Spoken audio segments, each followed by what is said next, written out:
Welcome back my YouTube channel. मेरे प्यारे दोस्तों, ये इस चैप्टर का पार्ट 6 वीडियो है और आज से हम स्टार्ट करने वाले हैं प्रश्न वाला 2B। इससे पहले वाला वीडियो में हम 2A को कंप्लीट कर लिया था। इस वीडियो में हम प्रश्न वाला 2B को देखेंगे। तो देखिए इसका क्वेश्चन नंबर पहला क्या कह रहा है कि रिक्त स्थानों को भरिए जिससे कि कथन सत्य हो। ये कुछ रिक्त स्थान दी गई है, इसका स्टेटमेंट है और इसमें सत्य कौन है, मतलब सम और विषम, सम विषम सम में दिया हुआ है। जो सत्य होगा उसको भर देना है। देखिए क्वेश्चन नंबर पहला का पहला देखिए कह रहा है कि प्रत्येक संपूर्ण वर्ग संख्या का वर्गमूल डॉट डॉट होता है।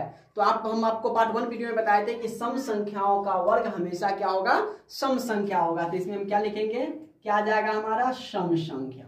ठीक है। इसका दूसरा नंबर देखिए, प्रत्येक विषम पूर्ण वर्ग संख्या का वर्गमूल एक क्या होगा, विषम संख्याओं का वर्ग पूर्ण वर्ग हमेशा एक विषम संख्या ही होगी। तो इसमें क्या लिखेंगे हम, विषम संख्या। इसमें हम भर देंगे विषम संख्या।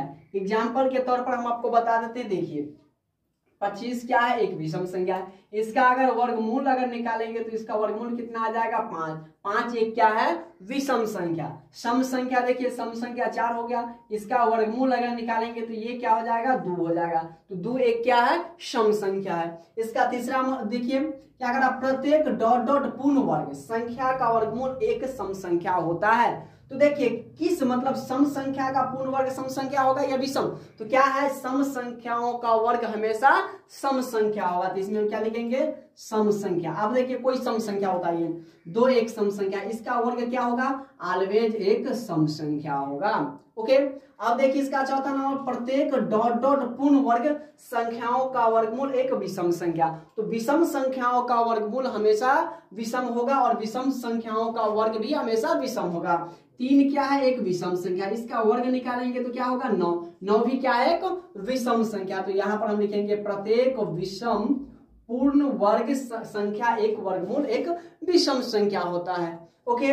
अब देखिए इसका पांचवा नंबर, यदि किसी पूर्ण वर्ग संख्या के अंत में शून्यकों की संख्या डॉट डॉट हो तो उस संख्या का वर्गमूल पूरा पूरा ज्ञात हो सकता है।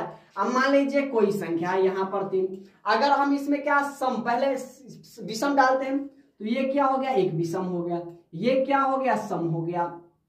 ठीक है, यहाँ पर 4 डालते सम। अब मान लीजिए यहाँ पर ये 3 डाले तो 3 क्या, एक विषम संख्या, एक और 0 डालते, अगर क्या हो गया, शून्यों की संख्या अगर सम हो गई तो उसका पूरा पूरा वर्ग होगा। तो यहाँ पर हम क्या लिखेंगे, सम। 0 शून्यों की संख्या कितनी होनी चाहिए, सम। और इसी के साथ क्वेश्चन नंबर 1 भी कंप्लीट होता है। अब देखिए इसका दूसरा नंबर क्वेश्चन क्या कर रहा है, गुना किए बिना निम्नलिखित संख्याओं का वर्ग ज्ञात कीजिए। ये कुछ संख्या दिया हुआ, इसका कह रहा है कि बिना गुना किए हुए इसका क्या निकालना है, वर्ग निकालना है। तो सबसे पहले देखिए क्या है, पहला 39 दिया है। तो 39 को हम क्या लिख सकते हैं, 30 + 9 लिख सकते हैं। 30 9 39 हो गया। वर्ग कह रहा है निकालने के लिए, तो इस पर हम क्या करेंगे, पावर 2 डाल देते हैं। अब देखिए ये क्या हो गया, a + b के होल स्क्वायर हो गया। अब देखिए a + b का होल स्क्वायर क्या होता है, ये आपको पता होगा। ये होता है a² + का b² + का 2ab होता है। ठीक है, या अब इसको हम देखिए तोड़ेंगे तो a इसको मान लेते हैं, b इसको मान लेते हैं। क्या हो जाएगा, 30 का स्क्वायर + 9 का स्क्वायर + 2 गुणे a कितना है, 30 गुणे b कितना है, 9। इसको हम गुना कर दें बराबर। देखिए 30 का स्क्वायर कितना हो जाएगा, 3 × 9 और 2 को 0 लगा दीजिए। 9 का स्क्वायर हो जाएगा 81 + 9 × 27 और 27 दूना, या इसको 3 दूना 6 और 6 9 54 हो जाएगा। तो ये 54 और एक 0 डाल दीजिए बराबर। ये भी जोड़ में, ये भी जोड़ में, ये भी जोड़ में, तो लास्ट से जुड़िए। 0 1 और 0 कितना हो जाएगा, 1 हो जाएगा।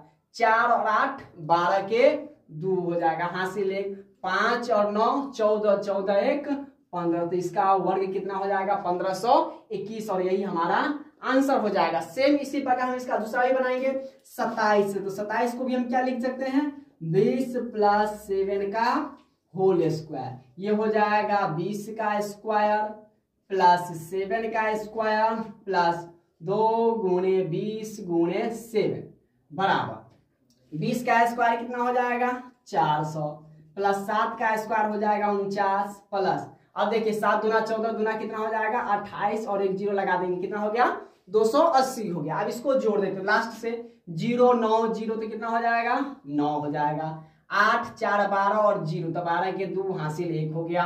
2 और 4 6 और 6 1 7, तो इसका आंसर क्या हो गया 729 हो गया। इसका तीसरा नंबर क्या है 46 है। 46 को हम क्या लिख सकते हैं 40 प्लस का 6 और इस पर पावर हम 2 लिखेंगे, तो क्या हो जाएगा 40 का स्क्वायर प्लस 6 का स्क्वायर प्लस 2 गुणे 40 गुणे 6 हो जाएगा। यहां तक समझ में आ गया।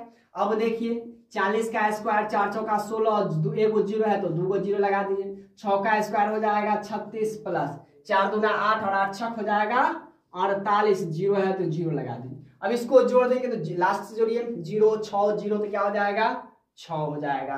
8 3 11 और 0 तो 11 के 1 हासिल कितना हो जाएगा 1। अब देखिए 4 और 6 कितना हो जाएगा 10 और 1 11 और 1 में हासिल 1 जोड़ेंगे तो ये हो जाएगा 2, तो हमारा इसका आंसर कितना हो जाएगा 2116। और इसका आखिरी नंबर देखिए क्या है 58 है, तो 58 को हम क्या लिखेंगे 50 जोड़ 8 का होल स्क्वायर। इसको हम करेंगे 50 का स्क्वायर प्लस हो जाएगा 8 का स्क्वायर प्लस 2 गुणे 50 गुणे 8 हो जाएगा, या 5 का स्क्वायर 25, 2 को जीरो लगाइए प्लस 8 का स्क्वायर हो जाएगा 64 प्लस 5 दूना 10 और 10 अठे 80, 1 जीरो और लगा दीजिए। अब इसको हम जोड़ देते हैं तो 0 4 0 तो ये कितना हो जाएगा 4 हो जाएगा।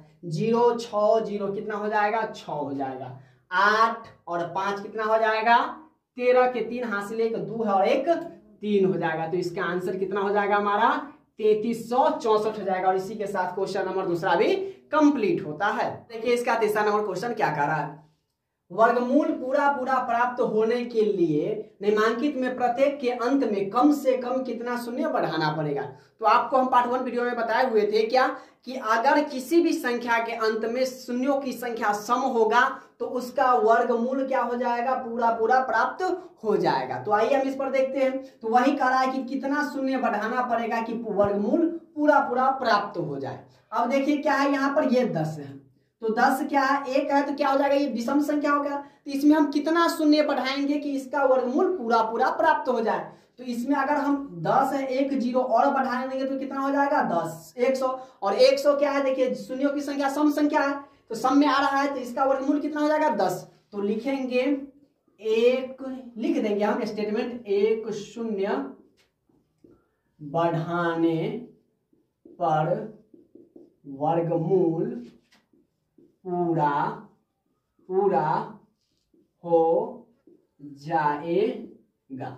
ठीक है, इसमें अब देखिए 90 है तो इसमें भी कितना शून्य बढ़ाएंगे, तो इसमें भी अगर 1 शून्य बढ़ाएंगे तो कितना हो जाएगा 900, 900 का वर्गमूल कितना हो जाएगा 30 हो जाएगा। तो इसमें भी लिखेंगे 1 शून्य बढ़ाने पर वर्गमूल पूरा हो जाएगा। ठीक है, अब देखिए यहाँ देखिए कितना है ये, देखिए शून्यों की संख्या इसमें विषम में है, यहाँ पर भी 1 जीरो लगाएंगे तो ये कितना हो जाएगा 4000 हो जाएगा।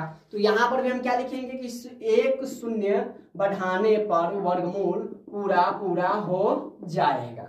ओके, अब देखिए यहाँ पर कितना है 5 गो है जो कि ये भी क्या है विषम में, तो इसमें भी अगर हम 1 जीरो बढ़ा देते हैं तो सम में आ जाएगा 6 जीरो, तो यानी जीरो की संख्या सम में हो जाएगी। तो इसमें भी क्या लिखेंगे कि 1 शून्य बढ़ाने पर वर्गमूल पूरा हो जाएगा। बस इसका एक ही स्टेटमेंट लिखना था और इसी के साथ क्वेश्चन नंबर तीसरा भी कंप्लीट होता है। देखिए क्वेश्चन नंबर चौथा क्या कर रहा है, 1600 का वर्गमूल निम्नांकित में कौन होगा। अब देखिए इसको हम 2 तरीका से बना सकते हैं। सबसे पहले तो यहाँ पर डालिए 16 का वर्गमूल कितना होता है 4, और 2 जीरो का अगर किसी भी अगर वर्गमूल बताना है, अगर 2 जीरो होगा तो उसका हम क्या लेंगे 1 जीरो लेंगे, तो ये कितना हो गया 40। तो 40 कहाँ है यहाँ पर है, तो यहाँ इसको ठीक लगा देंगे। नहीं तो इसको हम क्या करेंगे गुणनखंड विधि से निकाल देंगे। कैसे, तो देखिए 1600 इसको लगाएंगे 2 से तो कितना हो जाएगा 800, 2 से 400, 2 से ये हो जाएगा 200, 2 से हो जाएगा 100, 2 से लगाएंगे 50, 2 से लगाएंगे 25, 5 से लगाएंगे 5। हम क्या लेते हैं 2 वर्गमूल में 2 गो का 1 लिया जाता है, तो 2 गो 2 का 1 गो 2, 2 गो 2 का फिर 1 गो 2, फिर ये 2 गो 2 का 1 गो 2 और 2 गो 5 का 1 गो 5, 5 दूना 10, 10 दूना 20, 20 दूना कितना हो जाएगा 40। तो 1600 का वर्गमूल कितना हो गया 40 हो गया। ओके, अब देखिए क्या कर रहा है कि तालिका देखकर वर्गमूल लिखिए। आपके चैप्टर में तालिका दिया हुआ है, इसका क्या कर रहा है वर्गमूल लिखने के लिए। वर्गमूल का मतलब क्या होता है कि ये किसका स्क्वायर है, मतलब इसको रूट अंडर कर देना। ये किसका स्क्वायर है? 81 किसका स्क्वायर है? तो 81 किसका स्क्वायर है? 9 का है। और पार्ट 1 वीडियो में हम आपको 1 से लेके 20 तक लिख दिए थे। उम्मीद करता हूं कि आप उसको याद कर लिए होंगे। 81 9 का हो गया। 169 किसका है? 13 का है। अब देखिए 225 किसका है? तो 225 है आपका 15 का। 289 किसका है? 7 का। 289 का वर्गमूल 7 है, 17 हो जाएगा और 17 का वर्ग कितना हो जाएगा? 289। वर्गमूल, वर्ग का मतलब होता है स्क्वायर, मतलब 2 बार गुना कर देना, और वर्गमूल का अंतर होता है कि 2 का 1 लेना। अब देखिए 9वां नंबर क्वेश्चन 625। तो 625 का वर्गमूल क्या होगा? 2500 हो जाएगा, है ना। नहीं आपको यदि समझ में आता है तो इसको क्या गुणनखंड विधि से भी निकाल सकते हैं। जैसे देखिए 625 है, इसका अगर निकालेंगे हम तो देखिए कितना से लगाएंगे? 3 से। 3 से तो लगेगा नहीं, 5 से ही लगेगा। 5 एकम 5, इसमें 1 5 दूना 10, 50 25। फिर 5 से लगाएंगे, 5 दूना 10, 50 25। फिर 5 से 50 25 5, और फिर 5 से 5 कम देखिए 2 को 5 क्या 5, 2 को 5 क्या था 50 25 हो जाएगा। 576 का वर्गमूल क्या हो जाएगा? तो 576 का वर्गमूल 24 हो जाएगा। और इसी के साथ क्वेश्चन नंबर 10 तक कंप्लीट होता है। अब देखिए आगे क्या कहता है, बिना तालिका की सहायता से वर्गमूल लिखिए। तो देखिए क्या है क्वेश्चन नंबर 11 क्या है? 21 गुणे 21। हम आपको क्या बताए थे? वर्गमूल जब पूछे तो 2 का हम क्या लेंगे? 1 लेंगे। तो 21 गुणे 21 का वर्गमूल कितना हो जाएगा? 21 हो जाएगा। सेम इसी प्रकार, ये ज्यादा हार्ड नहीं है, बस थोड़ा समझने की बात है। 23 गुणे 23, तो 2 को 23 का 1 को 23 हो जाएगा, है ना। अब देखिए 49 गुणे 49, तो 2 को 49 का क्या 49 हो जाएगा? 1 49 हो जाएगा। इसका वर्गमूल ये हो जाएगा, इसका वर्गमूल ये हो जाएगा। अब देखिए इसका आगे क्या है? मान बताइए। क्वेश्चन नंबर 14, तो रूट अंडर 26 का स्क्वायर। इसको हम 2 तरीके से बना सकते हैं। कैसे? तो देखिए सबसे पहले अगर रूट के अंदर स्क्वायर होगा तो स्क्वायर से हम रूट को काट देंगे, तो क्या हमारा बच जाएगा? 26 बच जाएगा। ओके, दूसरा तरीका हम बताते हैं, पहले इसको देख लीजिए। इसके भी अंदर क्या स्क्वायर है, तो स्क्वायर को रूट से काट देंगे तो कितना हो जाएगा? 29 हो जाएगा। स्क्वायर से रूट कट जाएगा तो कितना हो जाएगा? 160 हो जाएगा।